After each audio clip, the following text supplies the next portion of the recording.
Good morning everyone. बच्चों, half yearly exam नज़दीक है।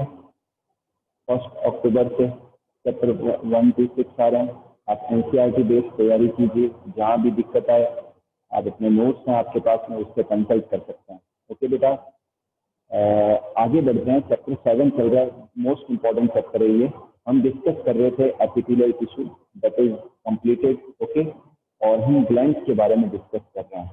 तो जो ग्लैंड्स है वो भी एपिथेलियल टिश्यू से ही ओरिजिनेट होती है, और नंबर ऑफ सेल्स के बेसिस पर जो ग्लैंड्स है उसके टाइप्स हम कर रहे थे। हमने लास्ट क्लास में किया था बेटा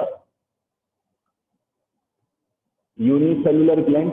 तो जो यूनिसेलुलर ग्लैंड होती है म्यूकस ग्लैंड, ठीक है ना, वो यूनिसेलुलर ग्लैंड्स होती है।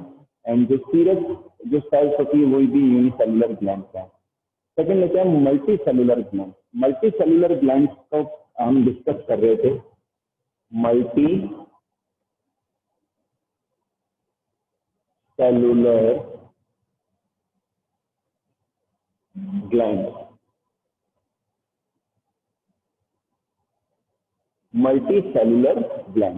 ओके बेटा।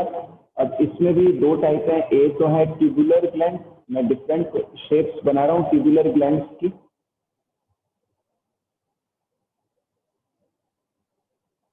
ओके, तो मैं डिफरेंट शेप्स बना देता हूँ।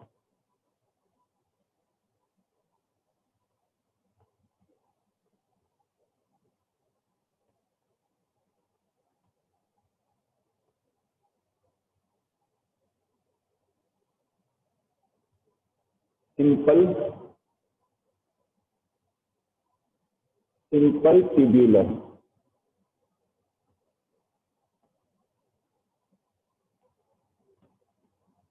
ओके।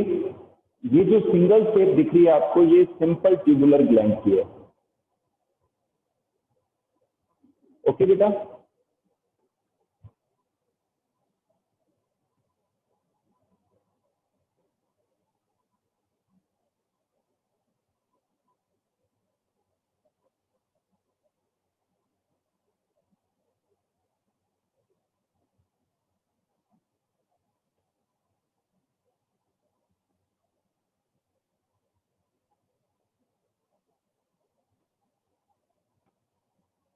ठीक है। ये सिंपल ब्रांच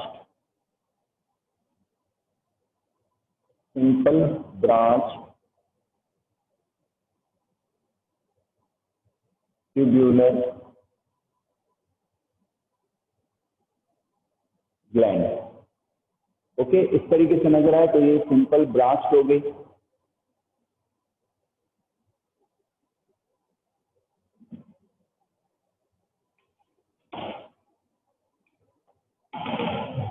नेक्स्ट लेते हैं सिंपल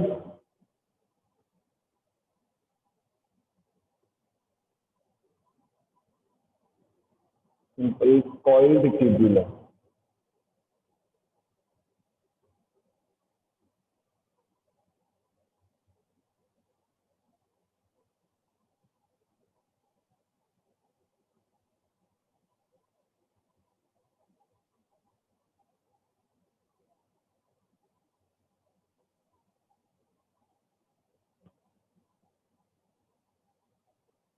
इस तरीके से होते हैं ना बेटा, तो ये सिंपल कॉइल्ड है, या इसे कॉइल्ड ट्यूबुलर ग्लैंड कह सकते हो। कॉइल्ड ट्यूबुलर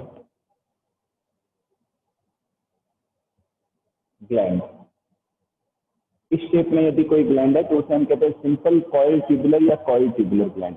और बेटा ये जो ब्रांच है ना, अगर बहुत सारी ब्रांचेस नजर आए तो फिर वो कंपाउंड ट्यूबुलर ग्लैंड हो जाती है, ठीक है।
तरीके से, है ना। तो ऐसी जो ट्यूबुलर ग्लैंड होती है उसे कंपाउंड ट्यूबुलर ग्लैंड कहते हैं।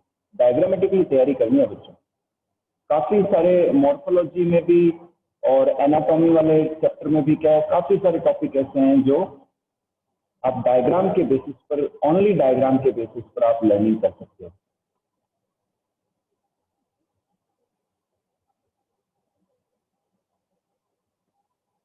इस तरीके से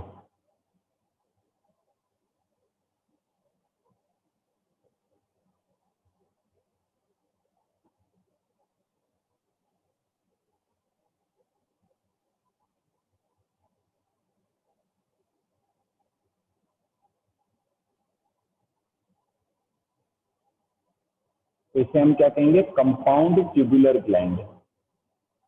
क्या कहेंगे, कंपाउंड ट्यूबुलर ग्लैंड। ओके बेटा, स्केच देख लीजिए। ट्यूबुलर ग्लैंड में सिंपल ट्यूबुलर है, ये सिंपल ब्रांच है, ये कॉइल्ड ट्यूबुलर ग्लैंड है, और ये काफी सारी ब्रांच है। तो ये कंपाउंड ट्यूबुलर ग्लैंड होगी। मल्टीपल ब्रांचेज इसमें आपको नजर आ रही है ना। अब आप सारों से बात करनी है मुझे एक बार। ओके, एक बार नेक्स्ट लेते हैं सेक्युलर ग्लैंड। सेक्युलर ग्लैंड क्या होती है वो भी मैं बता देता हूं आपको।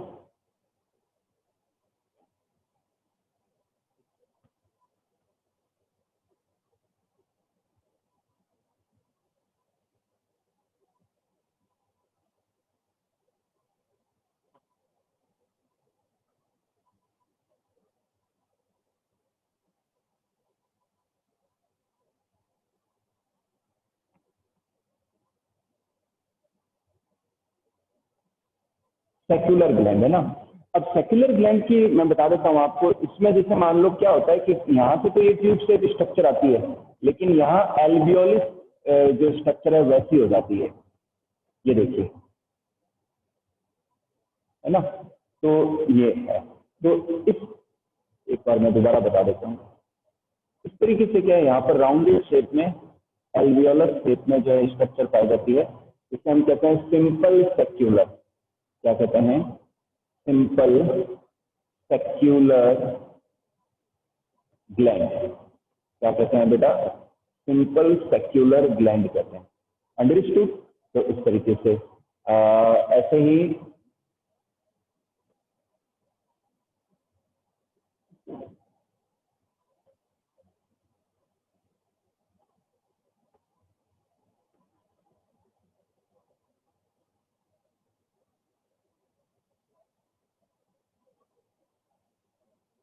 तो इसको हम कहते हैं simple branch.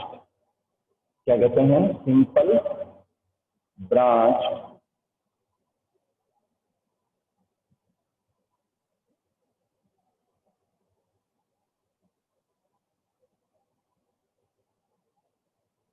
Simple branch secular gland कहते हैं, है ना। इस तरीके से ब्रांचेस बन रही है। ठीक है बेटा। और इसी तरीके से जब खूब सारी ऐसी ब्रांचेस निकलती है तो उसे फिर हम कंपाउंड सेक्युलर कहते हैं।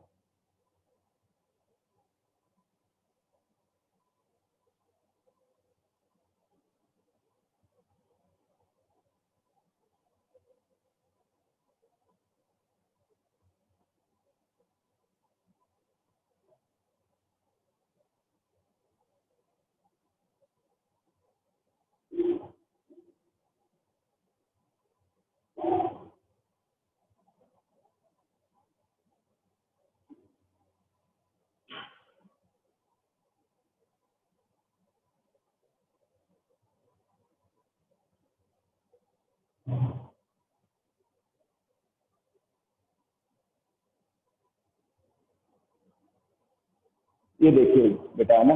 तो इसे हम क्या कहेंगे, कंपाउंड सेक्युलर, है ना।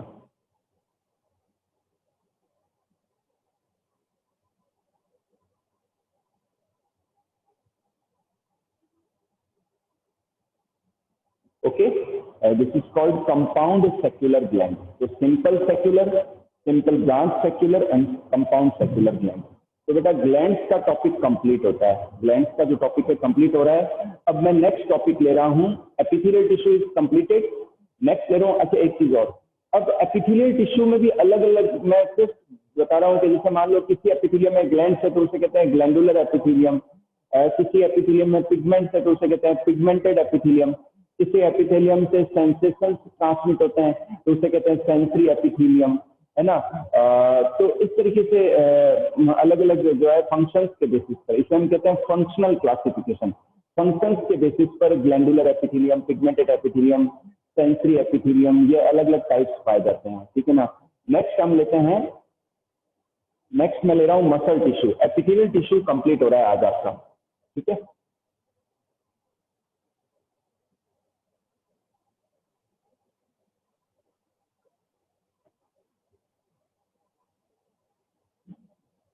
ठीक है बच्चों, तो सेकंड आज हम टिश्यू ले रहे हैं मस्क्यूलर टिश्यू या मसल टिश्यू।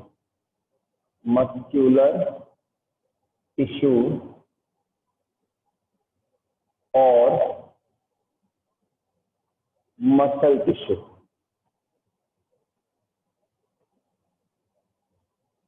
ठीक है। मस्कुलर टिश्यू और मसल टिश्यू। बेटा एक बात बता दो, जो हमारे मसल्स हैं, जो हमारी मसल टिश्यूज है, वो हमारी बॉडी का 40% लगभग 40% और उससे ज्यादा भी पार्ट बनाते हैं बॉडी का, ठीक है ना। इतना इंपॉर्टेंट होता है। मसल टिश्यूज के द्वारा हमारी मसल्स बनती है, हमारे बॉडी ऑर्गन्स बनते हैं, हमारे इंटेस्टाइन बनती है, हमारा हार्ट का फॉर्मेशन होता है, हमारी जो वेसल्स हैं उनका फॉर्मेशन होता है। तो ये मसल्स के द्वारा पॉसिबल होता है। जो मसल्स की जो सेल्स होती हैं बेटा, जो मसल्स की सेल्स होती हैं उन्हें मायोसाइट्स कहते हैं। क्या कहते हैं? मसल्स की सेल्स को मायोसाइट्स कहते हैं। इन सेल्स के अंदर कुछ फिलामेंट होते हैं जिन्हें मायोफिलामेंट्स भी कहते हैं या मायोफाइब्रिल्स भी कहते हैं। क्या कहते हैं?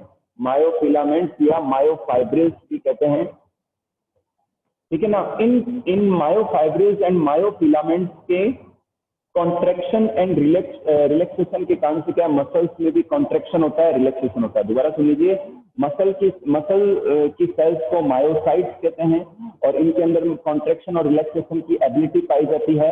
And they have the thin filaments और fibrils, they are known as myofilaments और मायोफाइब्रिल्स, जिनके कॉन्ट्रेक्शन और रिलैक्सेशन से मसल सेल के अंदर कॉन्ट्रेक्शन होता है और रिलैक्सेशन होता है, ठीक है। और जो मसल सेल है उसकी सेल मेम्ब्रेन को, मसल सेल की सेल मेम्ब्रेन को हम सार्कोलेमा कहते हैं। क्या कहते हैं? सार्कोलेमा। मैं स्केच बना के बता रहा हूं अभी आपको, सार्कोलेमा कहते हैं। और मसल्स के अंदर अगर मसल सेल के अंदर माइटोकॉन्ड्रिया है तो उन्हें हम सार्कोजोम्स कहते हैं। मसल सेल के अंदर जो माइटोकॉन्ड्रिया है उन्हें हम क्या कहते हैं? सार्कोजोम्स कहते हैं। मसल्स की एंडोप्लाज्मिक रेटिकुलम को सार्कोप्लाज्मिक रेटिकुलम कहते हैं। क्या कहते हैं? सार्कोप्लाज्मिक रेटिकुलम कहते हैं। तो बच्चों, मसल सेल्स के अंदर जो कॉन्ट्रेक्शन और रिलैक्सेशन होता है वो उनके अंदर मौजूद उनके अंदर जो प्रेजेंट फाइब्रिल्स हैं, एक्टिन, मायोसिन, ठीक है ना, तो उनके कॉन्ट्रेक्शन और रिलैक्सेशन से होता है, ठीक है ना। अब मैं आपको एक स्केच बना के बता रहा हूँ, है ना, फिर आप उससे क्लियर हो जाएंगे, ठीक है।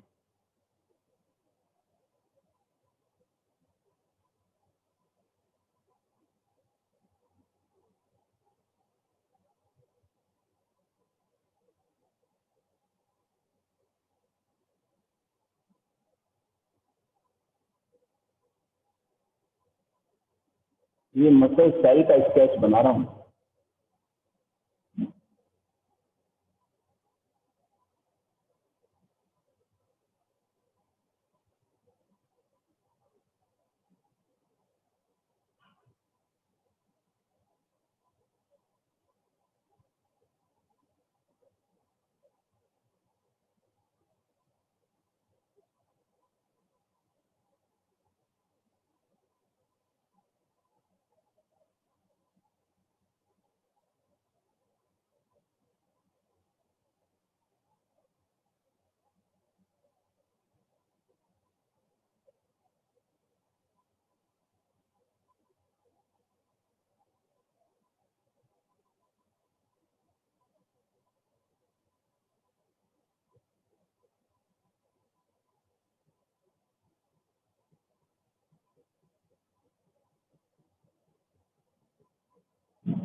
ठीक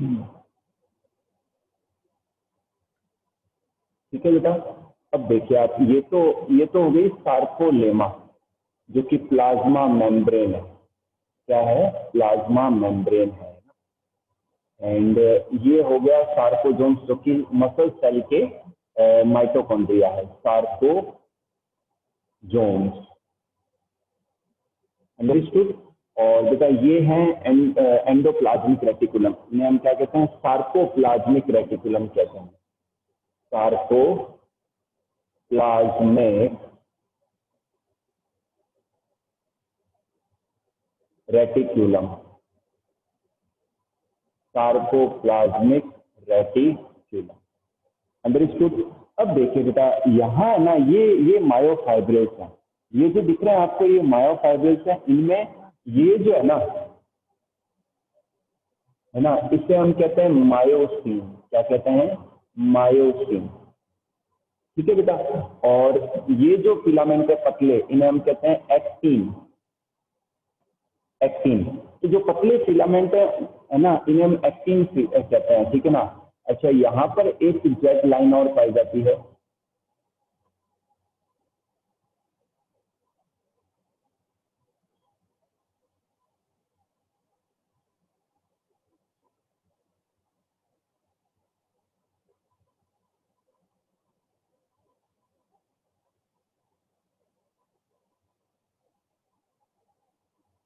ठीक है। अब देखिए बेटा, एक और ये जो है ना, ये इसे हम कहते हैं आई बैंड। क्या कहते हैं? I band. थोड़ा समझे आप इसको। और ये जो यूनिट है ना, ये इसे हम कहते हैं ए बैंड। क्या कहते हैं? A band. ओके। और ये फिर से आई बैंड। ये क्या है? आई बैंड है। ठीक है। ये क्या है? आई बैंड है ना। मैं एक बार एक्टिन फिलामेंट को रख कर देता हूँ।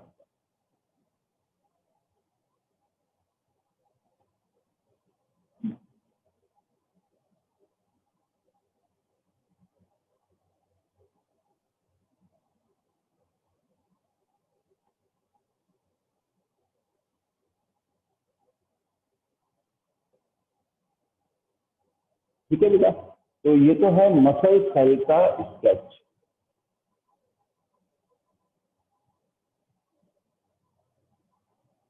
अब इनमें कॉन्ट्रेक्शन कैसे होता है वो भी मैं बता दूंगा अभी आपको।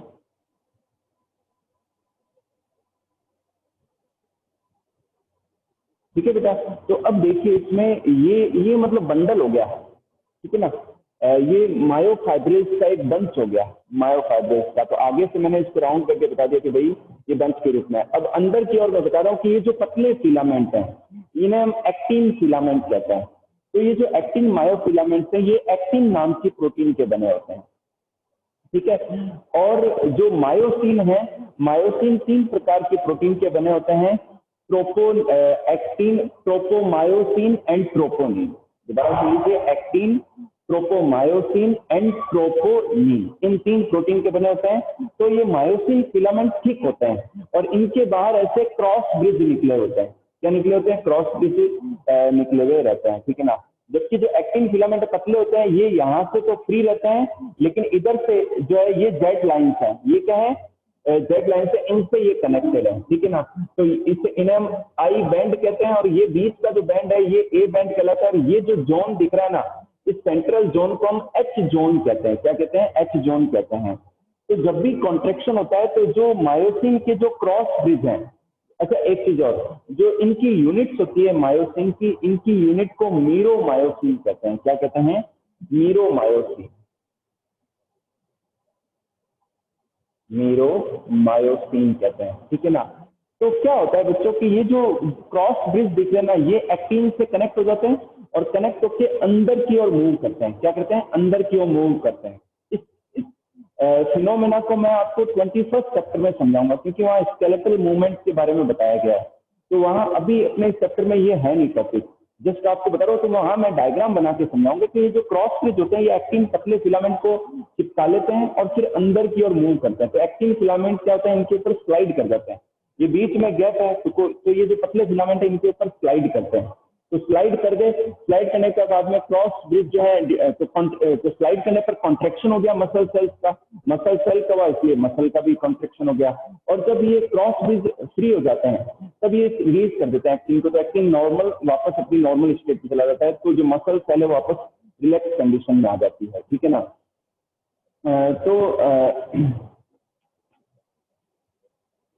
ठीक है ना। तो ये जो यूनिट है ना बेटा, दोनों आई बैंड के बीच में, जो दोनों आई बैंड के बीच में जो एक्टिन और मायोसिन की जो यूनिट है जिनमें कॉन्ट्रेक्शन और रिलैक्सेशन होता है, इसे हम क्या कहते हैं, सार्कोमियर कहते हैं। क्या कहते हैं बेटा, हम सार्कोमियर कहते हैं, ठीक है ना। तो इसकी डेफिनेशन क्या लिखोगे आप, the unit of muscle contraction, the unit of muscle contraction is called sarcomere.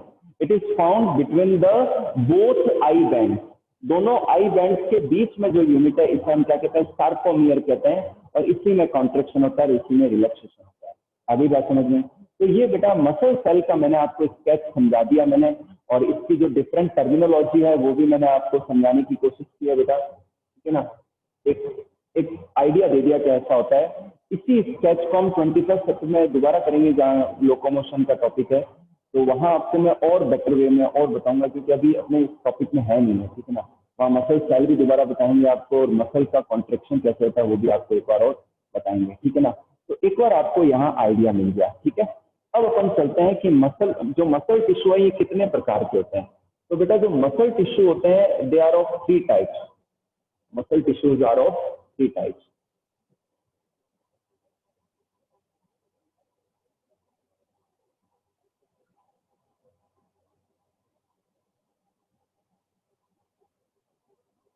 ठीक है, जो मसल टिश्यू है ये 3 टाइप के, आपने 9th में भी पढ़ा होगा।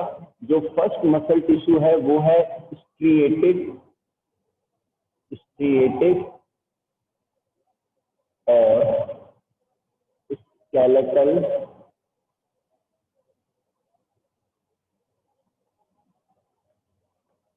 मसल, स्ट्रिएटेड और स्केलेटल मसल, ठीक है ना। और सेकंड है नॉन स्ट्रिएटेड और स्मूथ मसल, ओके बेटा। And third is the cardiac muscle. तो सबसे पहले ले लेते हैं हम स्ट्रिएटेड और स्केलेटल मसल। टाइम कम है, स्ट्रिएटेड और स्केलेटल मसल आज कर लेते हैं, अगर टाइम बचा तो नेक्स्ट टॉपिक लेंगे, नहीं तो फिर वो कल की क्लास में लेंगे। लास्ट तक आप क्लास में बने रहा करो।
देखिए बेटा, ये कैसे स्ट्रिएटेड और स्केलेटल मसल्स का, ठीक है ना।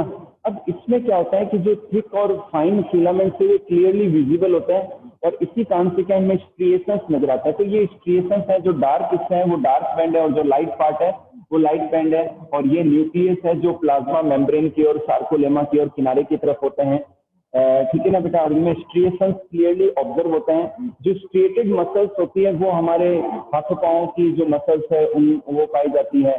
और स्ट्रिएटेड मसल्स हमारी बोन्स के द्वारा टेंडन्स के थ्रू अटैच रहती है, बोन्स से टेंडन्स के द्वारा अटैच रहती है, इनके थ्रू अटैच रहती है, ठीक है ना। और ये लोकोमोशन में, मूवमेंट में हेल्प करती है। इसके अलावा जो गेस्चर है, हमारे चेहरे पे भाव भंगिमाएं जो हैं, जो डिफरेंट जो रेस्पॉन्सेज है हमारे चेहरे के, वो भी मसल्स के थ्रू पॉसिबल होता है, ठीक है ना। अब ये जो स्ट्रिएटेड मसल्स हैं ये मल्टी न्यूक्लिएट होती हैं, इनमें स्ट्रिएशंस पाए जाते हैं, क्लियरली डार्क और लाइट बैंड ऑब्जर्वेबल होते हैं, ठीक है ना। इसके अलावा इनमें ब्लड की सप्लाई अबंडेंट होती है और ये पावरफुली कॉन्ट्रैक्ट करती है और तुरंत ही ये रिलैक्स हो जाती हैं। तो लंबे समय तक कॉन्ट्रैक्ट रख नहीं सकती अपने आप को, और यही कारण है कि ये जल्दी थक भी जाती हैं। और इनमें ब्लड की सप्लाई भी अबंडेंट होती है जिससे ये प्रॉपर एनर्जी मिल सके इनको। और ये जल्दी थक जाती हैं, ये वॉलंटरी होती है, ये हमारे सेंट्रल नर्वस सिस्टम के द्वारा रेगुलेट होती है, कंट्रोल होती है, इन पर हमारी विल पावर वर्क करती है। और जो कैपिलरीज हैं वो सरफेस फाइबर तक, मसल फाइबर्स तक पहुंचती है इनके अंदर, ठीक है ना। तो ये सब फीचर हैं इनके स्ट्रिएटेड मसल्स के। और इसे हम स्केलेटल मसल्स भी कहते हैं। स्केलेटल मसल इसलिए कहते हैं क्योंकि हमारे स्केलेटन से अटैच होती है, हमें मूवमेंट में हेल्प करती है, ठीक है ना। तो ये कुछ फीचर हैं जो मैंने इनसे बताए हैं। नेक्स्ट क्लास के अंदर हम smooth muscles and cardiac muscles के फीचर को डिस्कस करेंगे। अंडरस्टूड बेटा? तो आपके जो भी डाउट है पूछ लीजिए, नहीं तो आप व्हाट्सएप के थ्रू मुझसे पूछ सकते हैं, ठीक है। तो बच्चों क्लास को ओवर करते हैं यहीं पर, ठीक है ना।